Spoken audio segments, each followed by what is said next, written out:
How's everybody doing tonight? Good. Good. My name's Najee. I'm a grateful recovering addict. So I'm going to give you guys just a little bit about my backstory. So my name is actually Najee Rashid, right? Now, that's an Arabic name. My dad's side of the family is Muslim. My mom's side of the family is Christian. So growing up, I was really confused about religion. With half my family being Muslim and half my family being Christian, neither of my parents though being very religious. My mom didn't go to church on Sunday. My dad didn't go to mosque on Friday. So neither one of them pushed religion on me growing up, right? So they wanted me to make my own decision, but as a child, I felt like that was a big decision to make because of course, I did my research. I looked into not just both of those religions, but a bunch of different religions. And a lot of the monotheistic religions, they tell you, oh, this is the right way. And if you don't believe this way, you're going to, whatever version of hell that they talk about, right? Now, as a little kid, that just scared me. So I felt like, I didn't want to make the wrong decision. So instead, it just kind of totally turned me off of religion. Not only that, just there wasn't, like I said, there wasn't a clear model of religion in my household growing up. We didn't celebrate Christmas or holidays until I was 13. And when I was 13, just one year we celebrated Christmas, and I thought it was because we were Muslim. We didn't celebrate Christmas. We were just poor. Like they just told me, they just didn't have the money for it. So I never got gifts until my parents started doing better. Now all of a sudden we celebrating Christmas. So yeah, and by that time I don't want to say I was atheist, more so agnostic. I felt like there was something bigger than me, but I just didn't know what it was. Um, I grew up and I've always been a smart kid. I did well in school growing up and I like to read. And I used to look at all the reasons why like religions couldn't be the truth. I used to look at I used to read the Bible or the Quran and try to pick it apart. Like, well, this clearly didn't happen. That doesn't make sense. This didn't happen. That didn't make sense, right? This was always playing in the back of my mind. But we still get caught up in our day to day lives. So as I'm growing, I'm trying to figure myself out as a young man, trying to figure my life out. I grew up as a shy kid. Although I did well in school, I did well in sports. I wasn't very popular until like ninth grade, like ninth, 10th grade. At this age is when like a lot of the kids at my school started partying and although I was on a football team or basketball team, whatever, I would come back to school on Monday and kids would be like, oh yeah, that party was crazy. And I'd be like, what party? Like I ain't know about no party. I just felt left out. And so in 10th grade, I ended up switching schools and I decided like I'm just gonna like remake myself. I could be whoever I want to be at this new school, right? And that's what I did. I pretended to be like some cool kid and it worked. I started getting invited to the parties. I started, you know what I mean? And that's really when I started drinking and using drugs. Um, Also, while I was playing sports, I was 17. I broke my hand in 4 places and tore a ligament in my hand. And that's when I had got prescribed Percocets. Not only did I get prescribed Percocets for the surgery, I got prescribed Percocets for like 6 months after because I had to go through physical therapy to get all the feeling in my hand back. Now, that wasn't when I became a drug addict, but that's when I knew like I really liked this feeling. And um, like I said, I was, growing up, I was still trying to figure out who I was, so I was faking a lot. And you, like the drug crowd, the guys that like was smoking weed, that was drinking, they was the ones that was like the cool kids, the ones that like I wanted to fit in with, the ones I felt like I had to be doing these activities in order to fit in. And like I said, I just really didn't know myself. But as I grew, um, I met this girl named Paige. She ended up being like my long term girlfriend. Uh, I was dating her through college. When I was 21, she had got pregnant, and at this time, I had dropped out of school because I felt like, oh, she's pregnant, like I gotta take care of my family now. My dad was always in my life, so I gotta be in my kids' life. So I dropped out of school, and I got the full time job, saved up money, bought us a place, bought her a new car, like pretty much turned my whole life around. Like one day I thought I was gonna go to school and do whatever I wanted to do. To now, like I felt like all that had stopped. Like I gotta refocus my priorities and take care of this family now. And then she ended up having a miscarriage. And so just as fast as my life turned around, it was no longer that way, and I felt lost. But I didn't know who to talk to. I didn't know how to clearly express my feelings. So this is really when I just started taking Percocets every day. Cause I just didn't know how to feel. I didn't know how I should feel. My dad was always like really stoic as a man. I only ever seen I could count the times on my hands how many times I ever seen my dad cry. Even when my grandpa died, everybody at my grandpa's funeral was crying except my dad. And he was always like the picture of what I felt a man should be. And my dad just wasn't emotional. He just like I just didn't see my dad in a lot of weak spots. And so I felt like I couldn't be, even though like I was torn up, I felt like I couldn't be emotional. Like I I can't cry about it. Like I'm not a man if I do that. You know what I mean? So instead, I just tried to numb everything. So I just started, taking drugs every day. Now, along with taking drugs every day, comes with a certain lifestyle. You're around certain people. You're going to certain places. So then I started associating with those people that were doing drugs every day or selling drugs heavily, and just my life became very chaotic.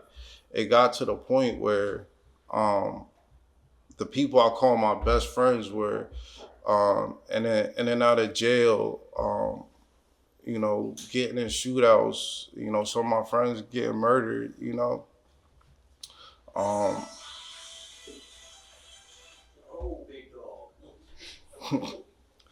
so just once I became addicted to drugs, my life was just a slippery slope. It turned into something that like I never thought it would be. Growing up, it just wasn't the life I ever thought I would live. And but once I was in it, it's just like this is like I'm in it now. You know what I mean? I wasn't sure how to get out of it, but I just knew it's not what I wanted for life. Now, as as that life progressed, my drug use progressed. It went from Percocets to heroin, and I became a full blown heroin addict. And I just remember throughout all this time, just like I said, always believing in something greater, but not knowing what to believe and not wanting to make the wrong decision. But I just remember laying in my bed one night, just praying to God, like God, I just like don't want to do this anymore. I don't know what to do, but I just don't want to do this. Um, and I'm not saying like my life just from that moment just changed overnight, but that's really when like I started really trying to find God. I started praying more, talking to God more. Um, my life went through some ups and downs from there, in and out of rehab, in and out of jail. I had one of my times at rehab, I had ran into some good Christian brothers who I knew at the time I knew I needed God because I couldn't figure it out. I couldn't figure it out by myself. Um, I just, I had ruined every relationship in my life. I no longer had relationships. My best friends weren't good examples. You know what I mean? Nobody in my life uh, was going to save me. And I obviously wasn't doing a good job saving myself. But like I said, I ran into some good Christian brothers at rehab, and they were running a Bible study, and something just told me like, just check it out. Like, what could it hurt? And when I went to that Bible study, I wish I remembered exactly what they had read in the Bible, but some just touched my heart. Um, I know somewhere in the Bible, I can't. I know Ryan will probably be able to say. I can't tell you exactly where, but it's like if you have the faith of a mustard seed, and like just believe it'll grow like 100 times. And at that point, it's really just when I decided to believe, like I just needed something bigger than myself. And so I started, going to these Bible studies at rehab and talking to these good brothers who it just seemed like they had everything together. They were just coming in so happy and, talking about their life and their families. And, you know, just at one time I thought like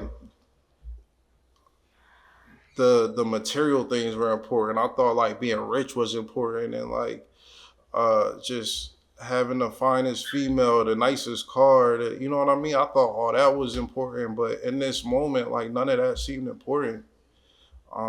These guys, they just had a modest life. They were coming in talking to addicts like me and just helping out, you know what I mean? And in that moment, I just wanted whatever they had, whatever peace about them they had, whatever happiness about them they had. Like I just wanted that in my life because I was so tired of the chaos.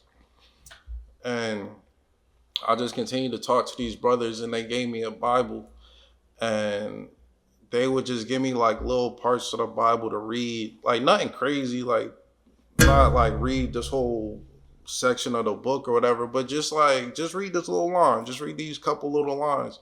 And every time they would point something out, I felt like it was speaking to me directly. And so like the more I would do that, the more like my heart would open up to it, and the more like I would want more of it. You know what I mean? The more I would want to talk to them, the more I would want to read my Bible, or you know what I mean? And I don't know, I felt like this whole time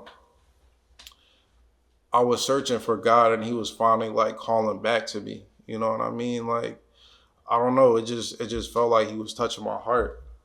And I I don't know, I kept getting feel like strong feelings of this is what I should do, and like just praying to God about it, like God, if this is your will, like direct me this way, or and just really leaving it up to him. Like I don't care which way it goes, whichever way that you want it to unfold, I'll do. And I remember praying that prayer when I couldn't find a recovery house at the rehab. I had applied to a bunch of places and nobody called me back, or they didn't have space, or whatever it was. And I remember just saying that prayer like, God, whatever you want me to do, I'll do it. Just send me a sign. And then the next day I went to the person's office that like puts it together where you go. And um I had talked to the lady, and I had applied. Greenhouse was actually the first place I applied to, but I didn't hear back from them. And the lady had said, she was like, "Yeah, I just talked to your counselor. He told me to follow up with Greenhouse, give him a call." So with that lady, I had called Greenhouse and talked to John Clifford on the phone. And John Clifford, I remember he asked me like one question. He said, "Are you serious about your recovery?" And I just said yes. And he was like, "You're in. I got you." And that's how I ended up here. And from the time I came here, I knew it was a Christian center program, although, they don't force you to go to the discipleship. You could do just a recovery. But I knew coming here that that's what I wanted to do. I just wanted to, you know, I was just ready to make a change. I was tired of the life I lived. Everything I used to think was cool no longer like appeals to me. And I don't know what that is. That could be God. That could be me getting older. I don't know. But I just know that like everything I used to think was important is no longer important to me. I just, I'm just tired of living, in pain and sorrow and being stuck in this cycle of addiction and losing friends and ruining relationships with my family. And I just felt like if anybody could save me and save my life at this point, it'd be God. It'd be Jesus. And the one thing I want to tell you, I was thinking about earlier when Ryan asked me if I would speak, and I was like, I don't really, because he asked me to share how I came into this relationship with God, and I was just like, I really don't exactly know. But one major difference that's really powerful in my heart, I remember before I found God, I was always scared. I was always scared of like what people thought of me, or even like when I say I was scared, that doesn't mean I would cower at every situation, but still like I would fight, but I'd still be scared. You know what I mean? I'd be scared to die. I'd be scared to go to jail. I always be scared. You know, I'm hanging with the tough guys, but I'm still, I'm hanging with the tough guys because I feel like this is what I like. I gotta pretend to be. I gotta, you know. But I was always living my life scared, and ever since coming to Jesus and like really putting my faith and my belief in Him, like I'm no longer scared. Like I live with a different kind of peace. I live with a different kind of serenity. I live with like there's just a different kind of confidence. Like I fear God and nothing else. Like there's nothing you could do to me. Like I know Jesus is on my side. Like I'm never gonna cower. You know, it's just it's a totally different feeling. And I don't say this to say that like this is what you gotta do. I'm just telling you what worked for me, what's working for me in my life. And just because, I became a believer doesn't mean I'm perfect. I still make mistakes every day. Like you guys that have been here as long as I've been here, you've seen like I've relapsed and come back. And it's not a thing about perfection. It's not like now that I believe in Jesus, like I'm totally perfect. I'm holier than now. It's just about progress. It's just about really living every day, trying to better myself and trying to walk with the Lord and not not feeling like I have to have all the answers. You know what I mean? Just really praying to Him and believing whatever His plans for my life are, that's just how it's going to unfold. Now, that doesn't mean I could just sit back and like not do nothing and just pray for things to fall out the sky. I still got to put the work in. I still got to walk accordingly, but I just know that His plans for me are greater than I can imagine. I just really have that belief. And yeah, ever since I came to this program, ever since I started going to church on Sundays and reading my Bible, doing my devotions, I just like every day I just feel stronger. I just feel spiritually stronger. I feel like, I don't know, I can't, it's just a feeling. I can't even tell you like just how much that means to me. Um, it's like you just always have somebody there for you, like regardless, like whether you believe or you don't, whether you know what I mean. I feel it. I just know that like I always got somebody watching over me type thing. Like I don't know. It's really one of the greatest decisions I ever made in my life to really accept Jesus and really trying to start walking that path. And I can't tell you exactly like what's going to unfold in my future, but I could tell you for sure I'm not going back to the things I used to do. I'm not going back to that life I used to live. Like I'm just no longer scared. I'm no longer walking in fear. I'm walking in faith. And that's all I got. Visit our website, ghproject.org, and you can donate at ghproject.org/donate. Like and follow us on Facebook, follow us on Instagram, and you can email us at info@ghproject.org. Thanks for watching.